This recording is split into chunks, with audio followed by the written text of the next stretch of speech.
जी बच्चे,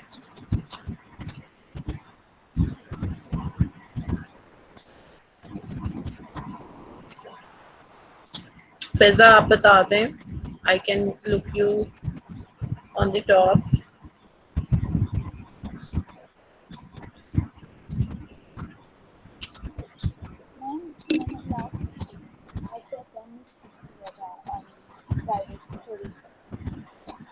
बच्चे आवाज आपकी सही तरह से नहीं आ रही, आप अपना ये माइक करीब कर लें या खुद करीब हो जाएं लैपटॉप के। You are not audible to मी।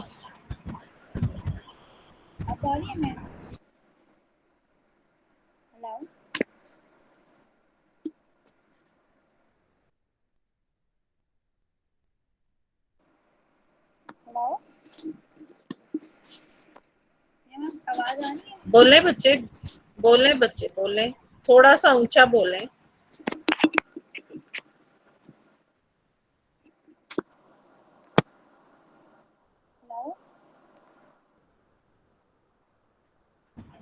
भी फिजा बोलें।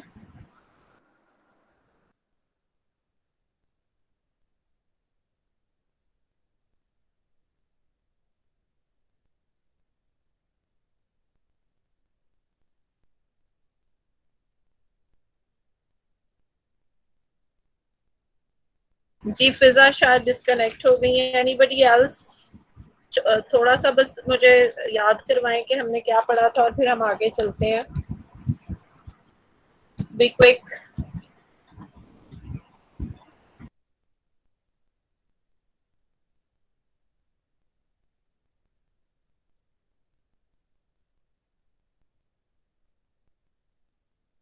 Ma'am inconsistency in mapping and phonological unavailability पढ़ा था हमने।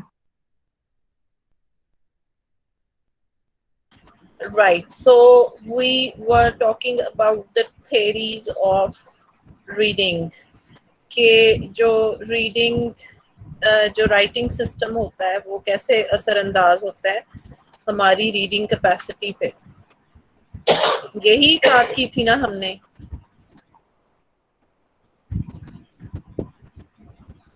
Yes ma'am.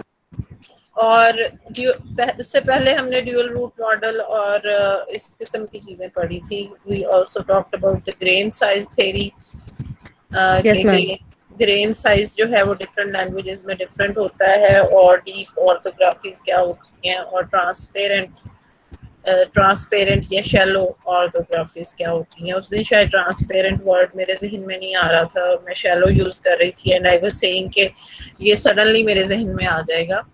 तो जो हमारे पास ऑर्थोग्राफीज ऐसी होती हैं जिसमें 1 to 1 मैपिंग नहीं होती, उनको हम ओपेक या डीप ऑर्थोग्राफीज कहते हैं। और जो या कॉम्प्लेक्स भी कह सकते हैं। और जिनमें 1 to 1 मैपिंग होती है, जो इजी टू रीड ऑर्थोग्राफीज या राइटिंग सिस्टम्स होते हैं, उनको हम ओपेक, शैलो या ट्रांसपेरेंट, सॉरी ओपेक बोल दिया मैंने, जिनमें 1 to 1 ऑर्थोग्राफी है, जो इजी टू रीड है, वो ट्रांसपेरेंट है, ट्रांसपेरेंट या shallow. Yes, so today we are going to talk about, फिर उसके बाद मैंने आपको कहा था कि हम रीडिंग डेफिसिट्स पढ़ेंगे, लेकिन रीडिंग डेफिसिट्स कह लें या लैंग्वेज डेफिसिट्स कह लें, उन्होंने इसमें डिसलेक्सिया का जिक्र किया हुआ है आपकी आउटलाइन में, so that is a reading और writing deficit. So before going to those deficits is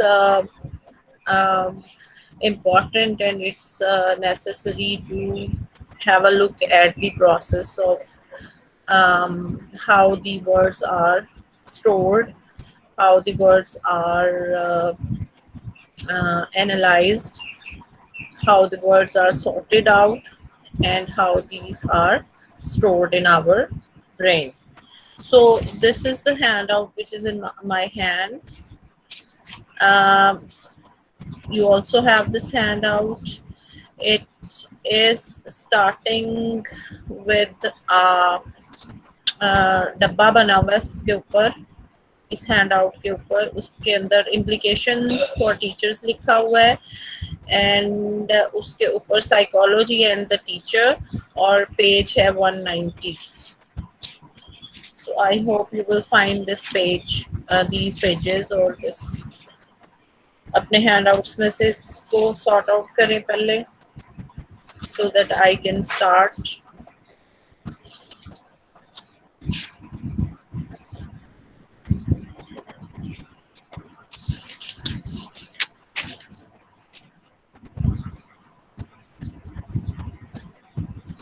मिल गया आपको? Yes ma'am. चलें ठीक है. अच्छा, पहले मैं इसको थोड़ा सा explain करूंगी and then we will have an elaborative or extensive reading and I will be explaining it line to line. So it's about के जब भी हम कोई information generally it will start with talking about the to memorize any of the things. हमारे इर्द गिर्द information बिखरी हुई है, ठीक है. We can see वो visual information है हमारे लिए. We can touch the things and feel how and can feel that how it feels. ठीक है. इंसान शुरू जब करता है सारा कुछ तो वो हर चीज को चख के देखता है, ठीक है. हम we know the taste of each and everything. We know the taste of mud. We know the taste of sand. We know the taste of stones. We know the taste of बजरी जो पड़ी होती है इर्द गिर्द. तो हम ये मैं ऐसे ही मतलब it's a part of it, it's connected with it, but I'm just talking informally कि बच्चा जब पैदा होता है और जैसे ही वो बड़ा होता है वो हर चीज को चखता है. Have you noticed it कि हम लोग जो हैं we have tasted each and everything.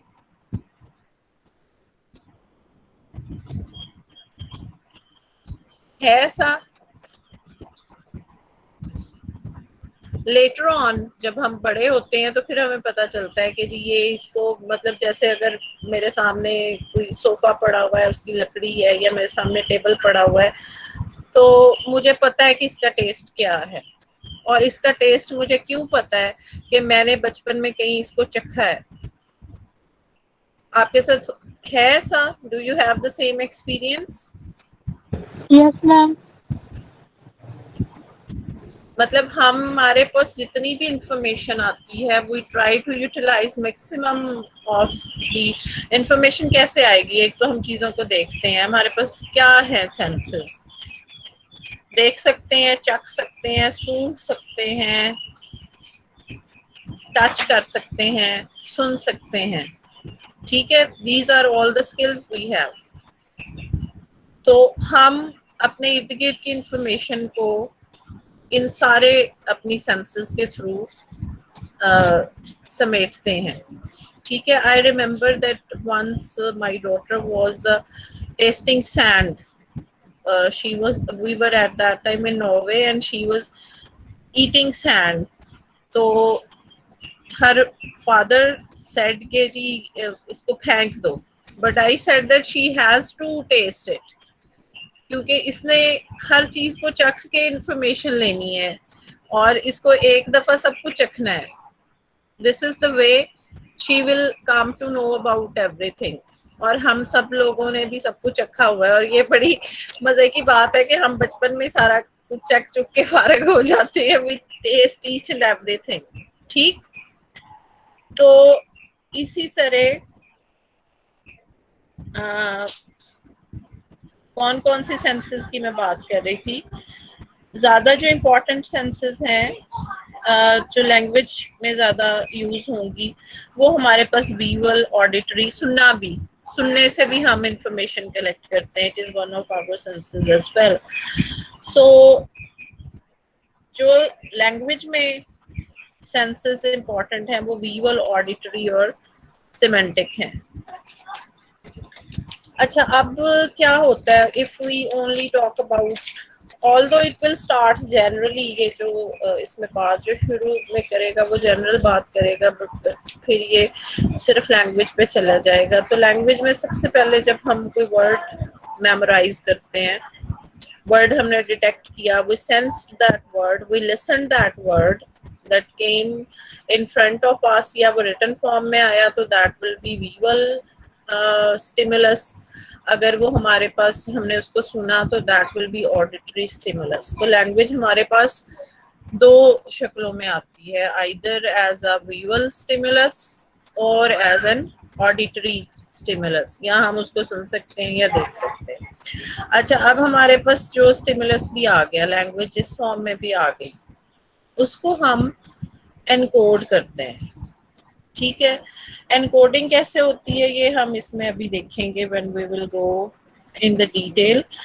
और फिर उसके बाद क्या होता है, एनकोडिंग के बाद फैसला होता है कि आइदर ये हमारे पास एक शॉर्ट टर्म मेमोरी है, हमने स्टिमुलस लिया, we worked with that stimulus, we detected that stimulus, and then we send that to memory, short term memory, उसको working memory भी कहते हैं। and in that memory it is decided कि इसको कितनी देर हमने retain करना है। ठीक है, एक stimulus हमें मिला है, हमने उसको एनालाइज किया है, फिर हमने उसको सेंड कर दिया है शॉर्ट टर्म मेमोरी में। शॉर्ट टर्म मेमोरी ये डिसाइड करती है कि इसको किस फॉर्म में स्टोर करना है या इसको स्टोर नहीं करना है। ठीक, तो क्या होता है कि फिर शॉर्ट टर्म मेमोरी या वर्किंग मेमोरी उसको डिसाइड करके थोड़ी देर कि इसको मैंने लॉन्ग टर्म मेमोरी में स्टोरेज के लिए भेज देना है, उसको रिटेन करने के लिए भेज दिया जाता है स्टोरेज में, वो लॉन्ग टर्म मेमोरी में चली जाती है। Now that has become a part of our memory. ठीक है, वो हमारे अंदर स्टोर हो गई। जब हमने डिसाइड कर लिया ये इन्फॉर्मेशन रखनी है, ये नहीं रखनी, जो नहीं रखनी थी उसे फेंक दिया और जो रखनी थी उसको हमने भेज दिया अपनी लॉन्ग टर्म मेमोरी में, अपनी स्टोरेज में। अब हमारे पास एक इसमें वर्ड यूज हुआ है mental lexicon. You people know about lexicon? Lexicon का तो पता है ना आपको, लेक्सिकॉन क्या होता है? पर्सनल वोकैबुलरी का। जी, हमारी जो पर्सनल वोकैबुलरी होती है that is called personal stored memory, उसको हम लेक्सिकॉन या उसको हम मेंटल लेक्सिकॉन कहते हैं। हमारे ब्रेन के अंदर जो डिक्शनरी मौजूद है, डिक्शनरी या वोकैबुलरी का जो स्टोरेज है दैट इज लेक्सिकॉन। अब वो जो इंफॉर्मेशन थी, if that was in the form of words, if those were new words, तो वो हमने भेज दिए अपनी mental lexicon में, and these words will be later retrieved uh, for using during speech or for using during writing। ठीक है, फिर रिट्रीवल होगी। सो इसने जो यहाँ पे इस बुक में प्रोसेसेस लिखे हैं वो एनकोडिंग, स्टोरेज एंड रिट्रीवल के लिखे हैं। अच्छा, जो हमारे पास शॉर्ट टर्म मेमोरी है, पहले कुछ अरसा पहले तक शॉर्ट टर्म मेमोरी और वर्किंग मेमोरी को एक दूसरे से अलग समझा जाता था, बट जो रिसेंट ट्रेंड है उसमें वर्किंग मेमोरी और शॉर्ट टर्म मेमोरी एक ही चीज को कहते हैं। अच्छा, ये जो वर्किंग मेमोरी होती है इसमें एक सेंट्रल एग्जेक्टिव होता है। ठीक है, सेंट्रल एग्जेक्टिव के आगे दो सब सिस्टम्स होते हैं, एक फोनोलॉजिकल लूप होती है और एक विजुअल स्पेशल स्केच पैड होता है।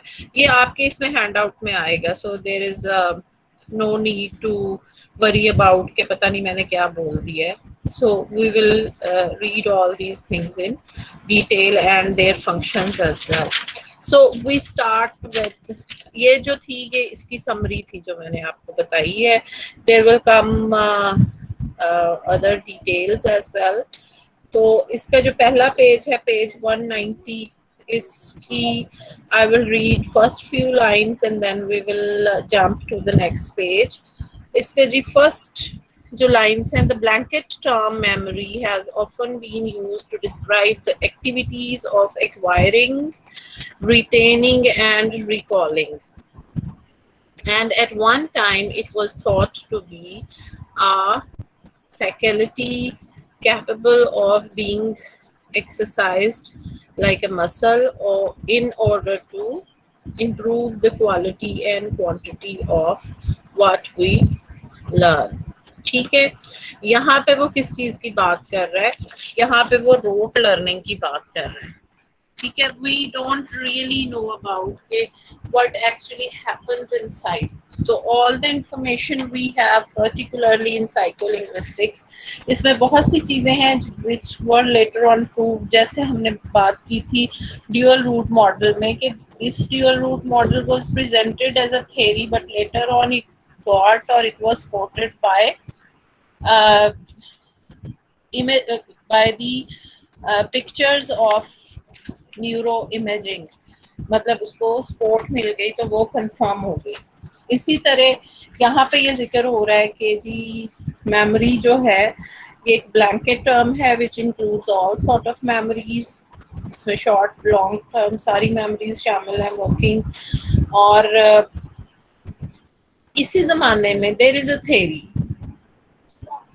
जमाने की बात पता नहीं उसने की है या नहीं की, लेकिन one of the popular theories was that कि ये ऐसे ही पक्की होती है, जैसे आप मसल को ज़्यादा यूज़ करें तो मसल स्ट्रांग हो जाता है, वैसे ही अगर आप मेमोरी को ज़्यादा यूज़ करेंगे तो ये भी स्ट्रांग हो जाएगी। अगर आप एक्सरसाइज करेंगे, you will keep on putting more things और you will keep on rehearsing things.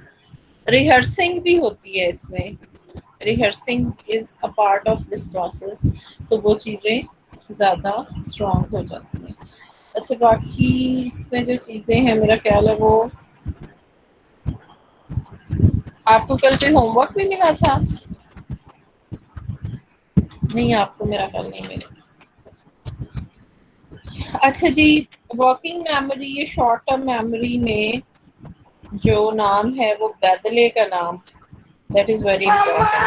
Baddeley talked about working memory all the time, and he talked about its role in language teaching or language learning. Achha, then we move to the next page, information processing model of memory. Here is a picture we can see. इसमें वो बात कर रहा है जी कि information processing model of, एक model की बात कर रहा है, और वो कहता है जी कि इस मॉडल में दो चीज़ें हम डिस्कस करते हैं। एक तो हम इसमें स्ट्रक्चर्स देखते हैं जो हमारे ब्रेन में मौजूद हैं, और दूसरा हम उन प्रोसेसेस की बात करते हैं जो चीज़ों को मेमोराइज करने में या चीज़ों को वर्ड्स को या लैंग्वेज को प्रोसेस करने में जो प्रोसेसेस इन्वॉल्व होते हैं। फर्स्ट जो स्ट्रक्चर्स हैं एंड सेकेंडली जो प्रोसेसेस हैं। फर्स्ट वो कहता है जी इनकोडिंग होती है, फिर स्टोरेज होती है और फिर रिट्रीवल होती है। ठीक है, इनकोड कर देते हैं हम चीज़ों को और उनको स्टोरेज में फेंक देते हैं, और फिर स्टोरेज जो है वो व्हाट इज स्टोरेज, वही जो हमारा मेंटल लेक्सिकॉन है, या एज ए होल अगर हम लैंग्वेज की बात ना करें तो जैसे अगर हमें चीज़ों के टेस्ट याद हैं, चीज़ों के कलर्स याद हैं, या कोई भी टाइप की जो इन्फॉर्मेशन हमारे पास स्टोर्ड है, that will be storage. And retrieval is when we try to remember those things, or in the case of language when we try to use those things, when we try to take take the meaning out of the sentence. ठीक है, तो ये सारी चीज़ें retrieval में शामिल होंगी। Language की रिट्रीवल क्या है? बोलते हुए हम वर्ड्स को जो याद करते हैं वो रिट्रीवल है। लिखते हुए जो याद करते हैं, उनकी ऑर्थोग्राफी जो याद करते हैं वो रिट्रीवल है। और ऑर्थोग्राफी मतलब उनके जो स्पेलिंग्स याद करते हैं, that is retrieval. And sometimes if we are reading some text और हम उन वर्ड्स के मीनिंग्स को जो याद करते हैं, दैट इज आल्सो रिट्रीवल। तो एनकोडिंग को मेरा ख्याल है कि हम अगर पढ़ लें, if anybody from you read it and then I explain those lines, so I think it would be a better idea so that we can go to each and every line.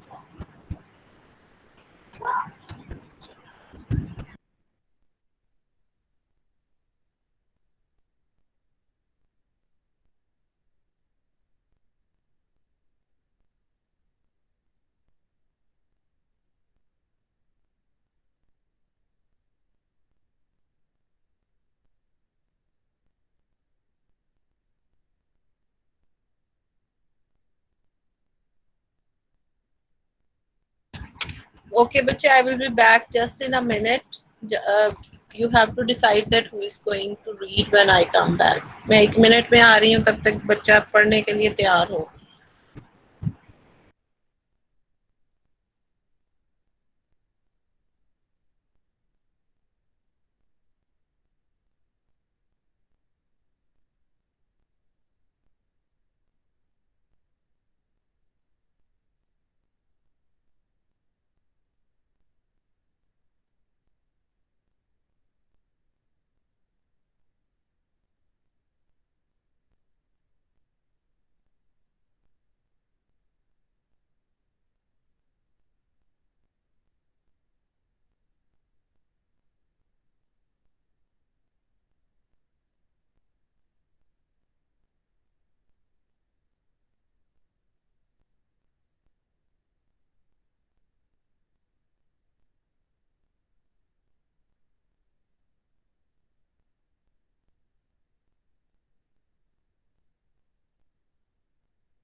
Yes बच्चे, I am back.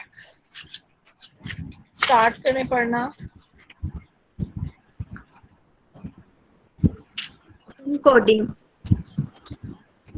The stimuli we receive from our surroundings are in the form of sight, sound, tactile, touch, taste, and smell sensations. In memory research, the commonest have been अच्छा, ये sight. पहली line तो आपको clear है ना? मेरा ख्याल है कि हमने स्टार्ट ही यहीं से लिया था, यही बातें हमने की थी कि हमारे पास जो सेंसेस है, या हम चीज़ों को देख सकते हैं या सुन सकते हैं या छू सकते हैं या उनको टेस्ट करते हैं या स्मेल करते हैं. So we utilize all these things all the time, and I gave you example that when we are children, we experience all the things. हम अपने इर्द गिर्द की सारी चीज़ों के साथ ये सारे काम करते हैं. हम उनको हाथ लगा के, चख के, हर तरह से देखते हैं. और इसी तरह जब बड़े होते हैं तो हमारे इर्द गिर्द जितनी भी इंफॉर्मेशन हमें जो मिलती है वो इन्हीं सेंसेस के थ्रू मिलती है. Yes, go ahead. In memory research, the commonest have been sight and sound, giving rise to visual and phonological coding. We certainly have memorized for touch, taste, and smell. Particular materials have a definite feel to them, which we could identify blindfolded. With our favorite foods or scents, we do not have to be told what they are. So we obviously have firmly established memories of these in our brains. But visual and auditory research is easier, and researchers have tended to concentrate on them. The most popular ठीक है, theory. यहाँ तक उसने general बात की है, वही बात एग्जैक्टली की है. हालांकि मुझे नहीं पता था कि ये वही बात करेगा. कि हमारे पास इन सारी जो सेंसेस है बाकी उनका ऑलरेडी स्टोरेज होता है. We have memorized the taste and feel of everything. और फिर उसके बाद वो आ रहा है लैंग्वेज की तरफ. वो ऑडिटरी और विजुअल की बात कर रहा है कि visual and auditory research is easier, and researchers have tended to concentrate on them. The most popular theory, जी पढ़े. The most popular theory is that by rehearsing the sound's phonological code or looking at the same scene repeatedly, visual code will in some way implant in the brain tissue a track, probably chemical, which when triggered will be retrieved. But we must first So attempt. a theory, yes, एक जो theory है वो ये है कि जी जब हम कोई चीज़ को सुनते हैं या हम किसी चीज़ को देखते हैं तो एक ट्रेस हमारे ब्रेन में, उसका एक ट्रेस बन जाता है, उसका एक नक्शा खाका बन जाता है. और वो खाका केमिकल फॉर्म, किसी केमिकल रिलीज की वजह से बनता है या जैसे भी बनता है. This is not our concern. बस इतना याद रखना ज़रूरी है कि एक थेरी है. थेरी का वर्ड जहन में रखें. थेरी जो होती है that is not always true जब तक कि उसको कोई उसको एम्पिरिकल एविडेंस ना मिल जाए, जब तक उसको एक्सपेरिमेंटली देख ना लिया जाए, जैसे न्यूरो इमेजिंग से हम चीज़ों को देखते हैं. So here is the mention of A theory जिसमें ये कहा गया है कि हम सेम सीन को अगर रिपीटेडली देखें तो वो हमारे ब्रेन में इम्प्लांट हो जाता है. इसी तरह अगर हम एक बात साउंड को बार बार सुने तो वो भी हमारे जहन में नक्श हो जाती है. जी. But we must first attend to the stimulus we want to remember. That is why we repeat things so that the track become established. This is particularly effective when we बच्चे, use. this word is trace.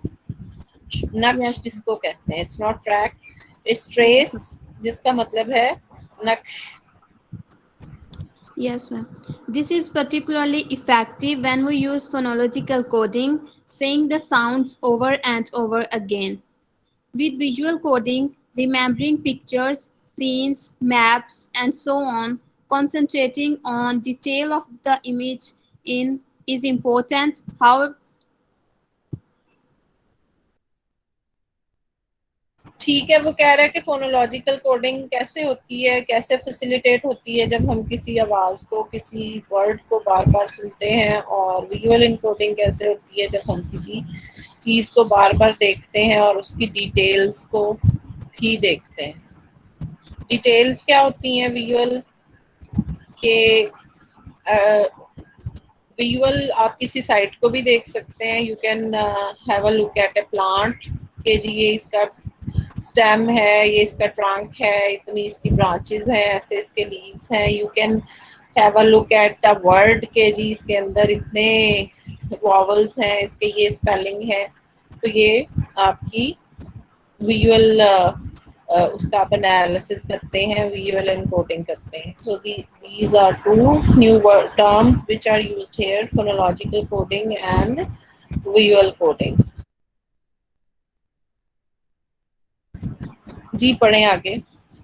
How does the information become established in our brains? We do not know.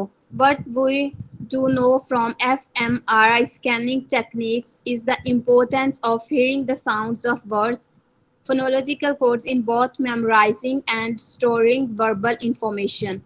We also know that encoding involves the left frontal lobe, left inferior frontal cortex, rehearing अच्छा, involves अब जो ये बातें कर रहा है, पहले theory की बात कर रहा था, लेकिन अब जो बात कर रहा है वो एविडेंस की बात कर रहा है कि एफएमआरआई क्या है जी।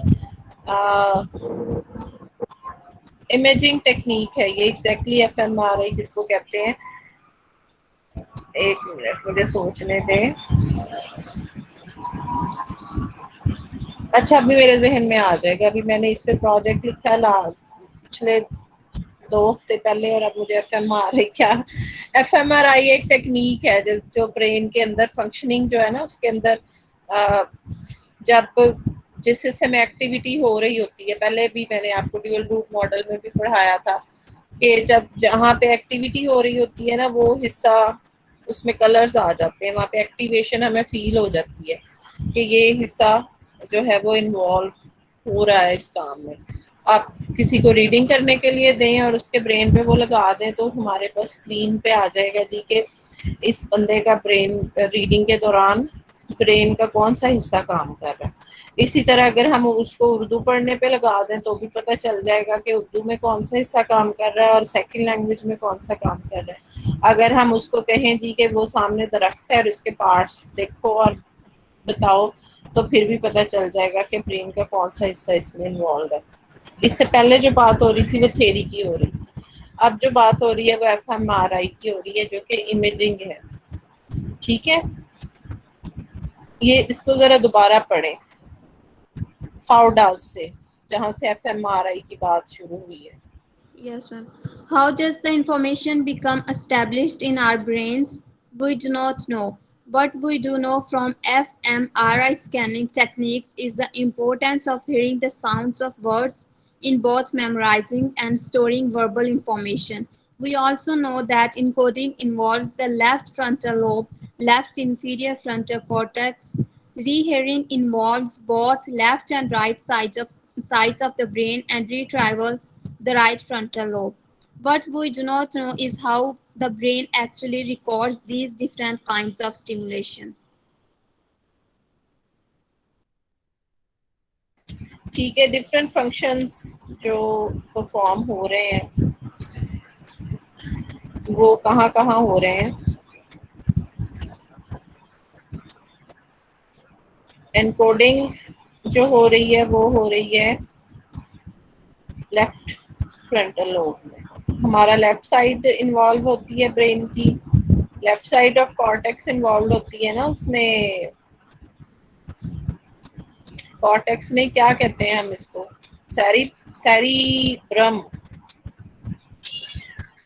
2 सेरिब्रम है ब्रेन के ना, तो हमने कहा था कि हमारी लेफ्ट साइड लैंग्वेज के कामों में इन्वॉल्व होती है। जो राइट हैंडेड पीपल हैं उनकी left side most of the time involve होती है। तो जो इनकोडिंग हो रही है लैंग्वेज की वो हो रही है लेफ्ट फ्रंट लोब में। Rehearing involves both left and right sides of the brain, and retrieval जो रिट्रीवल होती है, स्टोरेज जहाँ पे स्टोरेज हुई होगी वहीं से रिट्रीवल होगी, जाहिर है वो राइट फ्रंटल लोब में होगी। ठीक है, एक्चुअली ब्रेन में क्या होता है ये हमें नहीं पता, लेकिन इन एक्टिविटीज़ के दौरान जो हिस्से हमें एक्टिवेट होते नज़र आते हैं ब्रेन में वो ये वाले हैं। उसके बाद जी स्टोरेज, एनकोडिंग की बात हो गई। एनकोडिंग कहाँ कहाँ हो रही है, कैसे हो रही है। एनकोडिंग में जिसने फोनोलॉजिकल कोडिंग और विजुअल कोडिंग की बात की, ट्रेसेस कैसे बनते हैं उसकी थ्योरी, और फिर हमें इमेजिंग से क्या पता चला ये हमने बात की, या दोबारा इसको पढ़ेंगे तो फिर आपको ज़्यादा क्लियर हो जाएगा।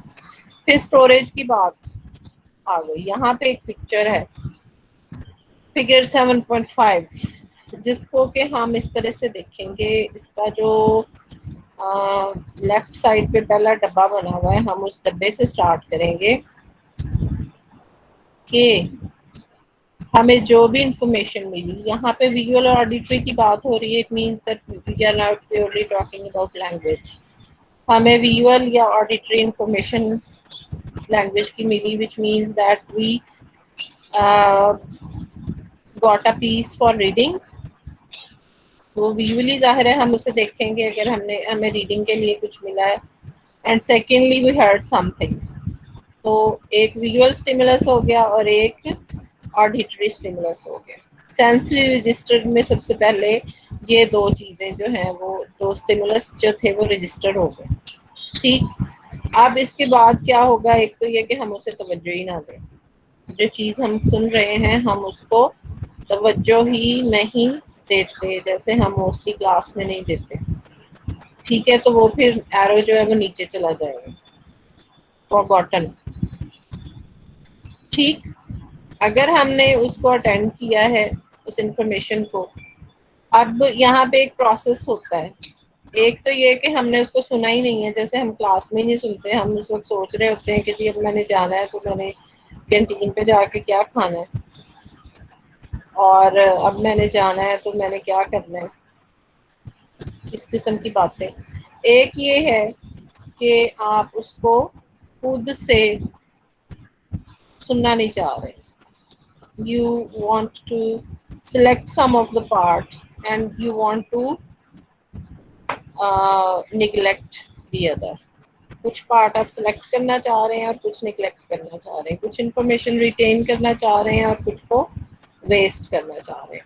जो वेस्ट करना चाह रहे हैं वो फॉरगॉटन में चली गई नीचे वाले एरो में, और जो आप रखना चाह रहे हैं वो आगे चली गई अगले डब्बे की तरफ। ठीक है, अगले डब्बे की तरफ कौन सी चीज़ें जा रही हैं, जिनको आप अटेंड कर रहे हैं। ठीक है, you are giving attention to those things and you are selecting some of the information, वो आप उसको अगले डब्बे में भेज रहे हैं। अगला डब्बा कौन सा है, वर्किंग मेमोरी का, ये शॉर्ट टर्म मेमोरी का। ठीक है, अब शॉर्ट टर्म मेमोरी जो है वहाँ पे रिहर्सल हो रही होती है। जो चीज़ आप याद रखना चाह रहे हैं उसको आप थोड़ा सा रिवाइज करते हैं और फिर आप उसको आगे भेज देते हैं लॉन्ग टर्म मेमोरी की तरफ। कुछ चीज़ें वहाँ पे मतलब दोबारा से सिलेक्शन हुई कि कोई चीज़ जो है वो आपने थोड़ी देर के लिए याद रखनी है। जैसे कोई फ़ोन नंबर है, मैंने आपको जल्दी से फ़ोन नंबर लिखवाया, जी ये फ़ोन नंबर लिखें और इस पे ये फ़ोन नंबर मिलाएं और इस पे कॉल कर दें। आप लिखें नहीं, मिलाएं और इस पे कॉल कर दें, तो आप उसको रिवाइज करते रहेंगे उतनी देर जब तक आप उसको डायल नहीं कर देते। ठीक है, you will keep on revising those numbers और आप उसको फिर डायल करने के बाद आप उसे भूल जाएंगे। ठीक है, तो यहाँ पे वो वाला काम हो रहा है।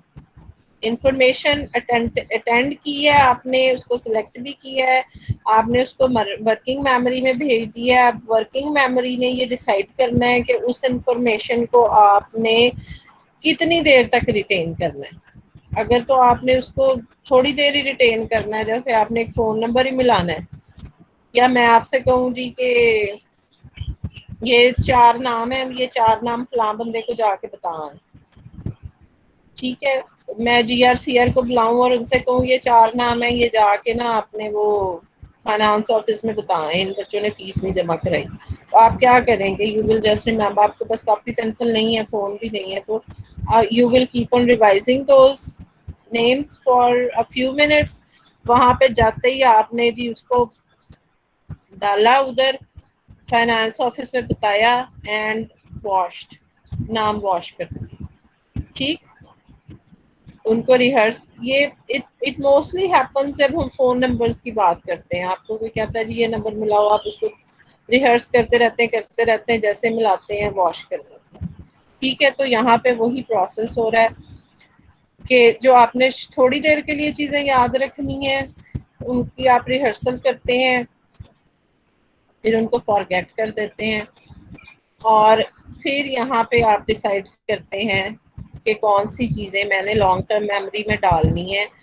जैसे कि आप अपना वो बनाते हैं मेंटल लेक्सिकॉन, या कोई भी इंफॉर्मेशन, कोई सबक है, कोई नई इंफॉर्मेशन है, जो चीज़ें आपने लॉन्ग टर्म मेमोरी में रखनी है, वो आप कोड करके उनको लॉन्ग टर्म मेमोरी में डाल देते हैं। और उसके बाद फिर जो रिट्रीवल होती है वो इस लॉन्ग टर्म मेमोरी से होती है, इसके अंदर सारा कुछ जमा हो जाता है, ठीक है। यहाँ तक प्रॉब्लम कोई?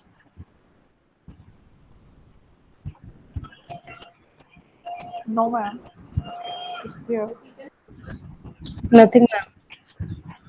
क्लियर है? Yes, ma'am. Clear.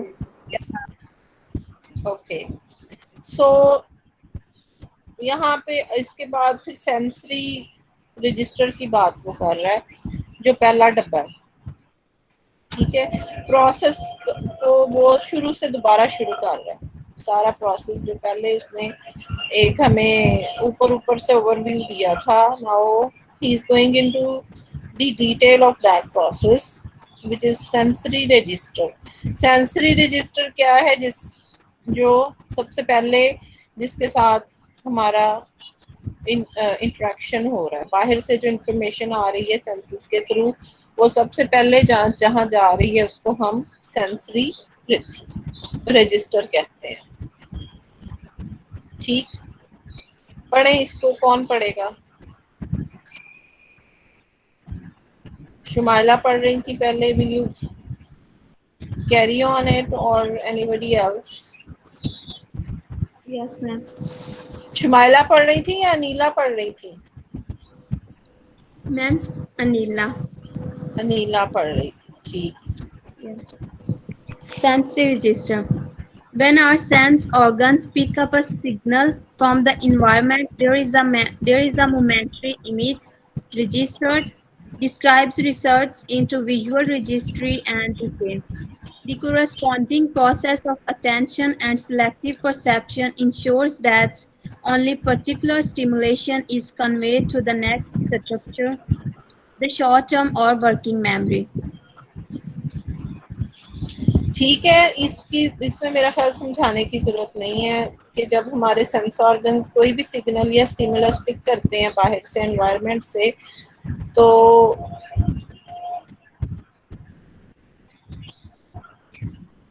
क्या होता है कि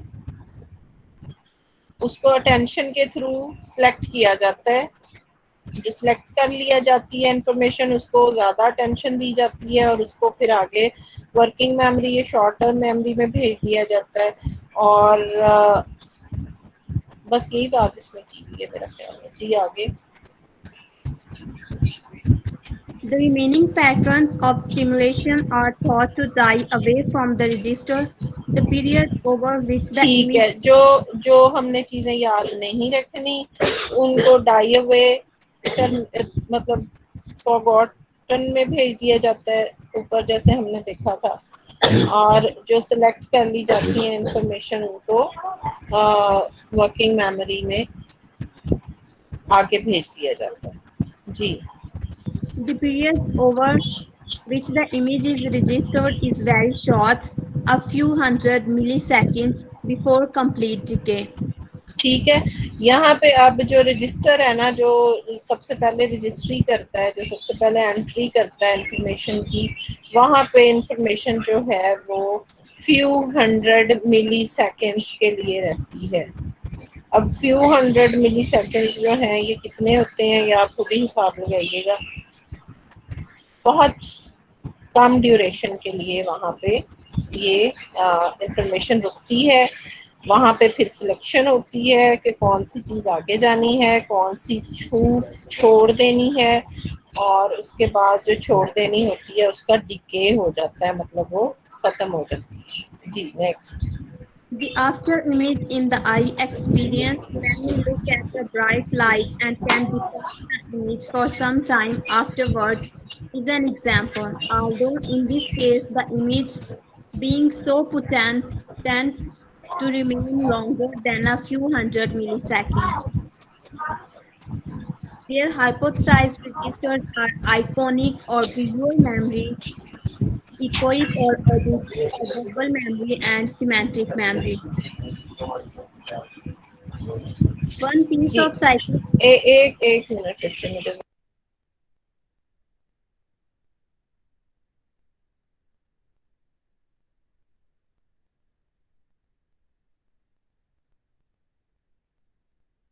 जी, इसमें 3 किस्म के रजिस्टर्स हैं जो रजिस्ट्री करते हैं, जो हमें बाहर से इंफॉर्मेशन मिल रही है। विजुअल मेमोरी इज नंबर 1 पे है, दूसरे पे ऑडिटरी मेमोरी और थर्ड पे सिमेंटिक मेमोरी। ये वो तीनों हैं जो हमें जो लैंग्वेज से रिलेटेड है। ठीक है, विजुअल जो हमें वर्ड की स्पेलिंग याद करने में हेल्प करेगी, ऑडिटरी जो उसकी प्रोनाउंसिएशन में हेल्प करेगी, एंड सिमेंटिक जो उसके मीनिंग के लिए हेल्प करेगी। Yes next. One piece of physiological evidence for a distinction between short and long-term memory is the importance of regions in the frontal cortex for short-term and the hippocampus for long-term. Such demarcation is good evidence for the existence of PK functions. जी, short and long term memory is the importance of regions। Frontal cortex जो है हमारा वो short term memory में involve है। वहाँ पे short term memory या वर्किंग मेमोरी काम करती है। और जो हमारा हिप्पोकैम्पस है वो हिप्पोकैम्पस शायद ये मेडल्ला को कह रहा है। मैं देखती हूँ अभी कि हिप्पोकैम्पस किसे कहते हैं। एक मिनट, मेडल्ला को ही शायद कह रहा हूँ। Yes, I'm trying to search it here. Hippocampus.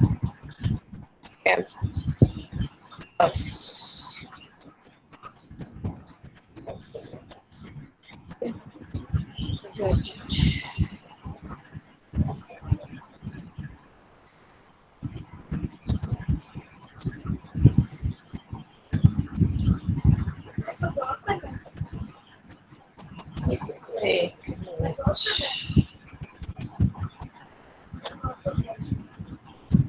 Yes.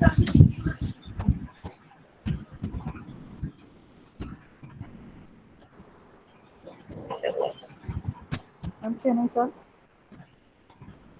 जी बच्चे। I have searched it. I have searched it. Can I tell?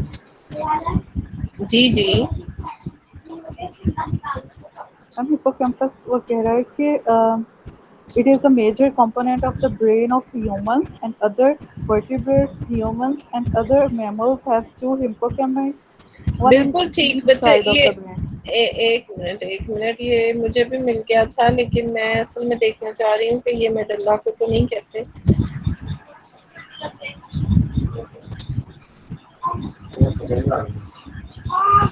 चले व्हाटएवर इज हिप्पोकैम्पस, ठीक है, हम देख लेंगे इसको बाद में कि क्या है hippocampus for the time being. इसको बाद में जब हम रिवाइज करेंगे then we go into detail of hippocampus कहाँ पे होता है, क्या है। फॉर द टाइम बीइंग हमें सिर्फ इतना याद रखना है कि जो शॉर्ट टर्म मेमोरी है, जो वर्किंग मेमोरी का काम होता है, वो फ्रंटल कॉर्टेक्स में होता है। कॉर्टेक्स क्या थी? ये अपर सरफेस थी सेरिब्रम की, उसकी जिल्द को हमने कहा था कि कॉर्टेक्स है। और जो लॉन्ग टर्म मेमोरी में चीजें जाती हैं वो हिप्पोकैम्पस में चली जाती है। ठीक है। Yes, ma'am. और इससे हमें पता चलता है, लास्ट जो लाइन है, such demarcation is good evidence for the existence of two functions या टू टाइप ऑफ मेमोरीज जो है उसका, मेमोरी जो है दो तरह के काम कर रही है, एक शॉर्ट टर्म कर रही है और एक लॉन्ग टर्म कर रही है, इसकी भी हमें एविडेंस मिलती है। अच्छा, इससे आगे पढ़ना है या आप बाकी प्रेजेंटेशंस, मेरा ख्याल है आपकी मोर देन हाफ क्लास तो हो गई है।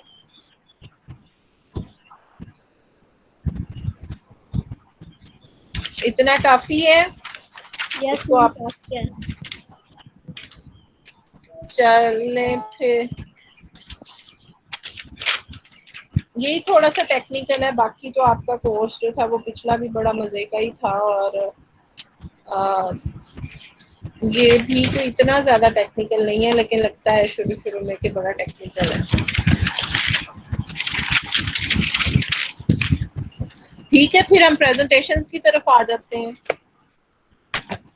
Eight what time your class is ending?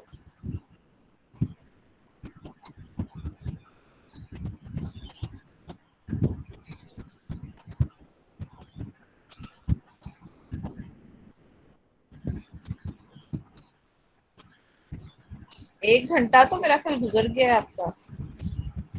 120 ma'am. 120 पे खत्म होनी है? Yes ma'am.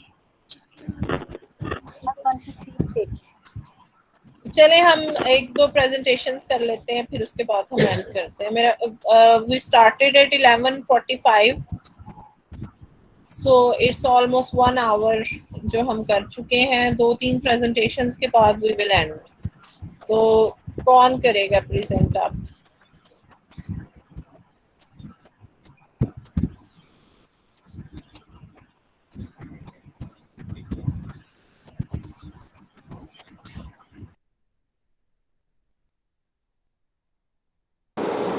अस्सलाम वालेकुम मैम।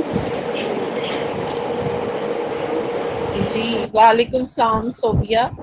आपने शायद नेचुरल अप्रोच करनी थी। No ma'am, mentalism. Mentalism, natural approach किसके पास थी भला? कल मुझे बता, गरम किसका नाम बता रहे थे आप? मैम नजमा के पास थी।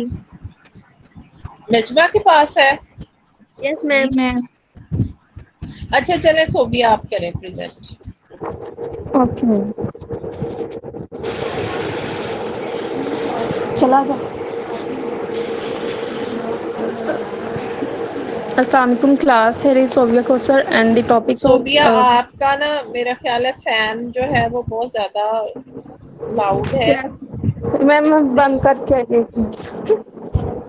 आहिस्ता कर दें, बंद नहीं करना, तो वैसे तो आपको गर्मी लगेगी।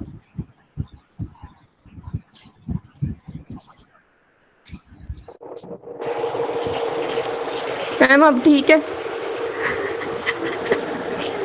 हेलो,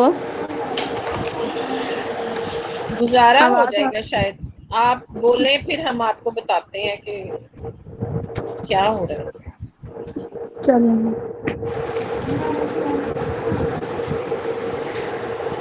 मैम, मेरा टॉपिक है मेंटलिज्म।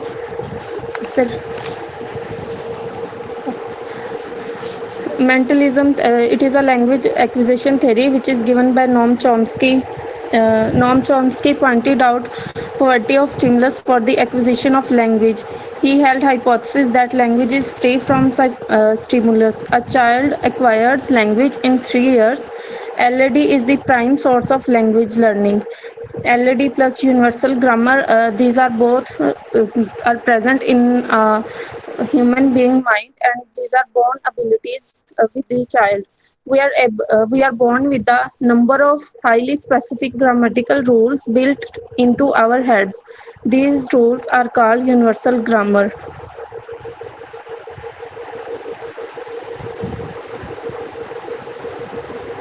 कितनी क्लास लाइव है? बच्चे इसको थोड़ा सा रिपीट कीजिएगा जरा, I was not attentive.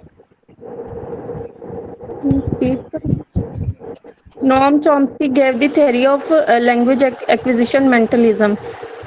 Chomsky pointed out poverty of stimulus for the acquisition of language. He held hypothesis that language is free from stimulus. A child acquires language in 3 years. LAD is the prime source of language learning.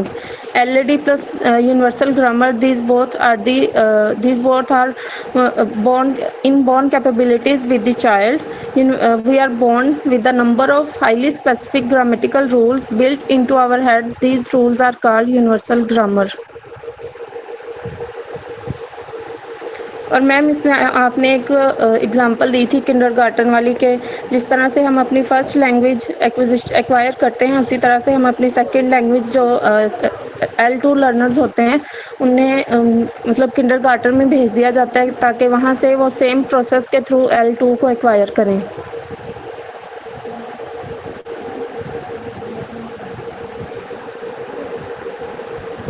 इसमें आपने एक stimulus की बात की कि stimulus का कोई role नहीं होता, इस तरह की कोई बात थी। हाँ वो जी, कहाँ पे लिखी हुई है? वो उसने कहा कि बिहेवियरिज्म जो है उसमें हमने देखा ना कि स्टिमुलस होता है और वो रिस्पांस होता है, रीइंफोर्समेंट होती है और रिवॉर्ड मिलता है। उसने कहा ये सारी चीज़ें जो हैं ये इन्वॉल्व नहीं होती। हमारे माइंड में एक डिवाइस होती है LAD, उसके थ्रू हम L2 जो है उसको एक्वायर करते हैं। नहीं, आपने जो पर्टिकुलर वर्ड्स बोले कि इसमें स्टिमुलस का रोल नहीं होता, वो आपने कहाँ से पढ़े? मैम नोट्स में जब आपने लेक्चर दिया था तब भी लिखे थे मैंने ये। नहीं, आपने मेंटलिज्म हैंडआउट्स में से तैयार नहीं किया? इसमें था मेरा ख्याल है मेंटलिज्म।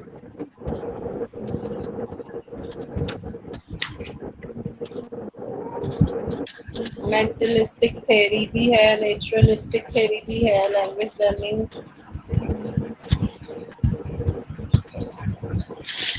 स्टिमुलस तो बच्चे, स्टिमुलस की बात तो हम आज भी कर रहे थे। मैम उसने stimulus is anything which we perceive. हमारे इर्द गिर्द जितनी भी चीजें हैं वो स्टिमुलस ही हैं। तो स्टिमुलस तो होता है, जो हम जो लैंग्वेज सीख रहे हैं, सुनते हैं, वो भी स्टिमुलस ही होता है एक तरह से। लेकिन इसमें जो चीज निगेट की गई है वो पूरा प्रोसीजर है स्टिमुलस रिस्पांस एंड रीइंफोर्समेंट वाला। अकेले स्टिमुलस की बात नहीं करनी हमने। बिहेवियरिज्म थ्योरी जो है उसको उसने पॉइंट आउट किया था। जी, लेकिन अकेला स्टिमुलस नहीं। यस इतना मजा नहीं आया बच्चे। It was very short and many things were missed. आप अपने हैंडआउट से जो बुक से स्टेजेस ऑफ लैंग्वेज लर्निंग वाले कॉपी करवाए हुए हैं, इसमें ये दिया हुआ है काफी लंबा चौड़ा। उसमें सारी चीजें हैं। उसमें कोई चीज अगर नई भी थी तो आप मुझसे पूछ सकती हैं। वो वहां से आप करती तो बेहतर था। मेरा ख्याल है कि अब इसको दोबारा ही कर दीजिएगा next week. Yes ma'am, next week again. हाँ, दोबारा कर दें क्योंकि which was very short and not very comprehensive.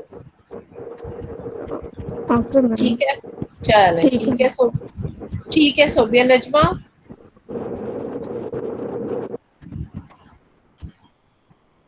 आपकी तो लंबी हो जाएगी because natural approach is very long. Najma के अलावा और कोई है जिसकी छोटी प्रेजेंटेशन हो? अस्सलाम वालेकुम मैम। जी वालेकुम सलाम। उमर, मैम मेरा था सेकंड लैंग्वेज एक्विजिशन का कुछ हिस्सा रहता था सेकंड पार्ट रिजेम्बलेंस और डिफरेंसेस वाला। अच्छा, उस पर कितनी देर लगेगी? Ma'am 2 to 4 minutes. अच्छा, चले फिर उमर कर ले, बाकी बच्चे जो है वो नेक्स्ट वीक। वैसे मेरा ख्याल है कि अगर 1 घंटे की हमारी हो गई है रिकॉर्डिंग तो it's enough. At what time we started? Ma'am 11:45। 11:45। तो मेरा ख्याल है कि इतना काफी है। या चलें आप कर लें, इफ यू आर रेडी तो कर लें। ठीक, ओके। अस्सलाम वालेकुम class, this is me Umar Mahmood.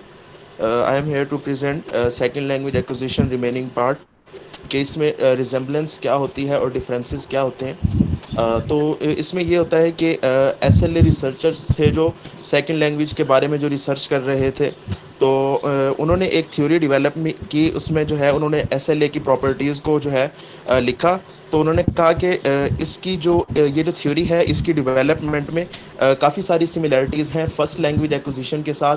मतलब सेकंड लैंग्वेज एक्विजिशन जब हम दूसरी ज़बान को सीख रहे होते हैं, उसको सीखने के दौरान हम जो हमें चीज़ें सामने आती हैं उसमें और पहले वाली जो हमारे पास ऑलरेडी है उसमें कोई ख़ास फ़र्क नहीं होता।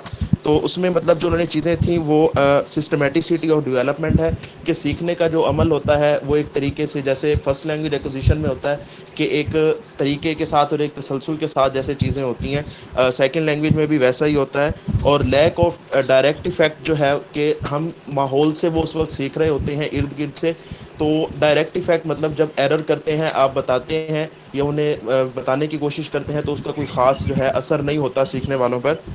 और जनरेटिविटी ऑफ L2 नॉलेज, ठीक है, जैसे फर्स्ट लैंग्वेज होती है हम उससे जो हम बेसिक सीखते हैं और फिर खुद बनाते हैं, इसी तरीके से L2 में भी होता है सेकंड लैंग्वेज एक्विजिशन जब हम कर रहे होते हैं। Or these researchers have then explored the possibility that a theory appropriate to first language acquisition may also be appropriate to SLA। कि जो पहली यानी कि फर्स्ट लैंग्वेज एक्विजिशन के साथ जो थ्योरी है अप्रोप्रिएट है वो दूसरी के लिए भी हो सकती है। और फिर उन्होंने इसको हाइपोथेसाइज किया कि L2 लर्नर्स जो है सेकंड लैंग्वेज वाले जो हैं उनको भी फर्स्ट लैंग्वेज वालों की तरह जो है ग्रामर के जो है प्रिंसिपल्स जो होते हैं उस तक एक्सेस होती है। और यूनिवर्सल ग्रामर जिसकी हम बात करते हैं बार बार फर्स्ट लैंग्वेज एक्विजिशन में, तो कहते हैं उस पर भी जो है उनको होती है। It is access to this properties of the subconscious language faculty. तो सबकॉन्शियस लैंग्वेज फैकल्टी होती है जो मतलब हम सीख रहे होते हैं क्योंकि पहले से मौजूद नहीं होती, वो हमारे कॉन्शियस में होती है हमारी फर्स्ट लैंग्वेज, लेकिन सेकंड लैंग्वेज जो है हमारे कॉन्शियस में नहीं होती, हम उसे सीख रहे होते हैं। मतलब जो है उसका करेक्शन फीडबैक जो है इनइफेक्टिवनेस जो होती है, फीडबैक होता है जो उसके सीखने पर, क्योंकि हम सीख रहे होते हैं और लफ्ज़ उसमें गलत भी होते हैं और उसका काफ़ी असर होता है उसके ऊपर। ये इसके रिजेम्बलेंस थी, मतलब जो सेम थी चीज़ें फर्स्ट लैंग्वेज और सेकंड लैंग्वेज में। इसकी डिफरेंसेस जो है इस अप्रोच में one of the problems for this approach is to explain why there should be difference between first and second language acquisition. तो अब इसमें डिफरेंस ये था कि इसमें होना क्यों चाहिए, डिफरेंस क्यों होना चाहिए in particular way, why the appears to be a critical period. तो इसमें यही था कि जैसे 7 साल या 11 साल तक जो होता है वो कहते हैं कि अगर आप अपनी ज़बान का एक भी लफ्ज़ नहीं बोलते तो भी आप उसको याद रख सकते हैं 7 या 11 साल की उम्र तक। तो इसमें भी यही था कि आप एक ख़ास उम्र के बाद जो है इसको लेस सक्सेसफुल जो है होना शुरू हो जाती है सेकंड लैंग्वेज एक्विजिशन। अब जाहिर सी बात है एक बच्चा है वो जब सीखेगा तो उसका एक और लेवल होगा सीखने का, और जब कोई बुज़ुर्ग सीखेगा तो उसका और होगा, और जवान सीखेगा तो कोई और होगा। तो उन्होंने इसमें यही बात की कि वक्त गुजरने के साथ साथ, एज के गुजरने के साथ साथ जो है इसमें ये लेस सक्सेसफुल हो जाती है। फिर इसमें कुछ फैक्टर्स आ जाते हैं, मोटिवेशनल फैक्टर्स होते हैं, एटीट्यूडनल फैक्टर्स होते हैं, और young children and older learners का भी जो है अच्छा खासा इफेक्ट होता है इसके अंदर। जैसे हमने बात की कि उम्र का जो है एज का काफ़ी ज़्यादा असर होता है लैंग्वेज सीखने में। इसके बाद फ्यूचर ट्रेंड्स हैं। In research into both first language acquisition and SLA, it looks likely that controversy over whether language development is the effect of a dedicated language faculty or of more general cognitive abilities used by humans। तो second language acquisition जो है वो एक faculty है या हम उसे acquire कर रहे होते हैं, क्योंकि हम इसको पहले से नहीं सीखते, हम इसको पहले से मौजूद नहीं होती जैसे फर्स्ट लैंग्वेज होती है, लेकिन बाद में हम इसे सीख रहे होते हैं। तो ये एक डेडिकेटेड लैंग्वेज फैकल्टी है कि हमारे पास सलाहियत बहरहाल होती है दूसरी लैंग्वेज सीखने की। और इस तरीके से जो है फोर्सिएबल फ्यूचर के फ्यूचर में इसके ऊपर जो है मज़ीद भी काम किया जा सकता है और हो रहा है, लेकिन फ़िलहाल यही है इसमें।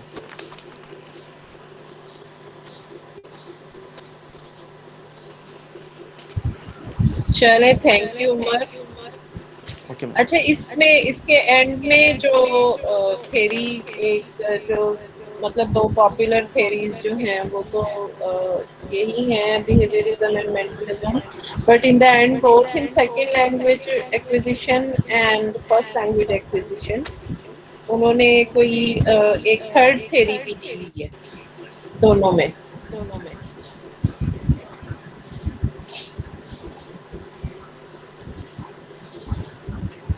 है इसमें कोई theories of general cognition ma'am. General cognition तो फर्स्ट लैंग्वेज एक्विजिशन में नहीं है। आप तो फर्स्ट मैम लैंग्वेज एक्विजिशन कर रहे हैं, सेकंड? Second language ma'am. इसमें फंडामेंटल डिफरेंस हाइपोथेसिस वाला मेरा थ्योरी है। मैम इसमें तो नहीं है। वाकई नहीं है? जी चले ठीक है, आप देखिएगा, फिर बाद में अगर हुआ तो फिर नेक्स्ट वीक में आप बता दीजिएगा, ठीक है? श्योर मैम, जी श्योर मैम। चलो ओके बच्चे, फिर I stop your recording here क्योंकि मैं फिर भूल जाती हूँ। एक minute, let me stop it and then उसके बाद मैं आपको अल्लाह हाफ़िज़ कहती हूँ।